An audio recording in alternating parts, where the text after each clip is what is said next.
Let's talk briefly about key element two, speed.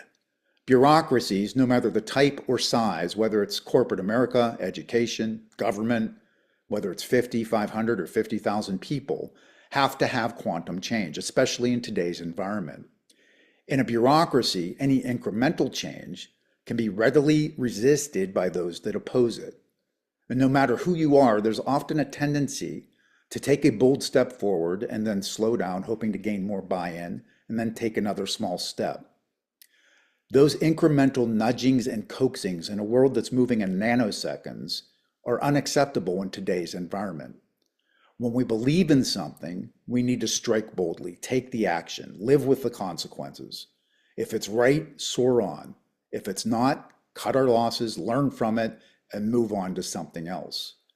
But being too timid and too cautious is the death knell to most change efforts. Trying to gain buy-in from all constituencies is a trap. And as we move through change, there are some things that we need to keep top of mind. First is the old bell-shaped curve. There's three segments in the bell-shaped curve. On the far left, we have about 20% of any given population that are your nevers. They're simply not going to help you achieve anything worthwhile. The bulk of our population, about 60% on average, are our maybes. They can go either way.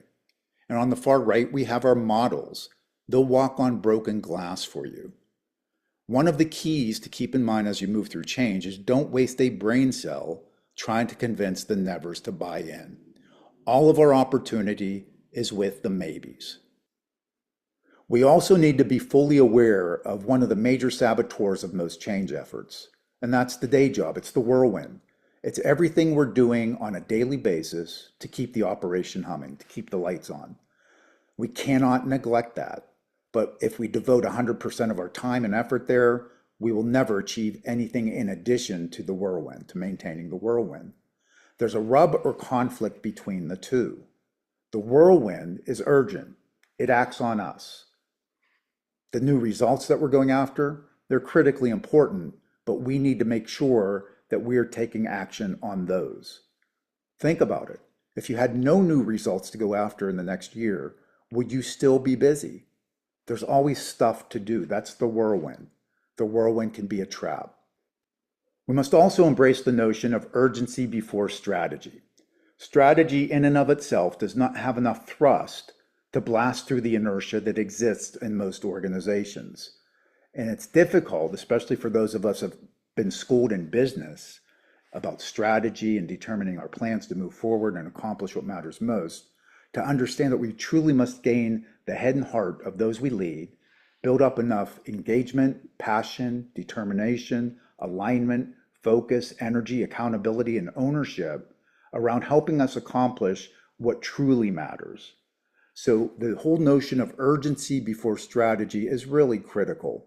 We need to gain buy-in from at least 30 to 50% of our change population prior to engaging the rest of the organization. At that time, we want to paint a picture of success, a vision of success, where folks at all levels can see how what we're going after is going to make their lives better, make their jobs easier, help their team, help the organization, help their community, help all shareholders, all stakeholders, all constituents. And when we can accomplish that, we connect to both the head and the heart. People begin to go above and beyond what's required to help you achieve what matters most. We tap into the discretionary performance area that exists in many people within our organizations, but is often left idle. And when we get to that point and engage that group, that's when we blast off and accelerate our ability to achieve what matters most.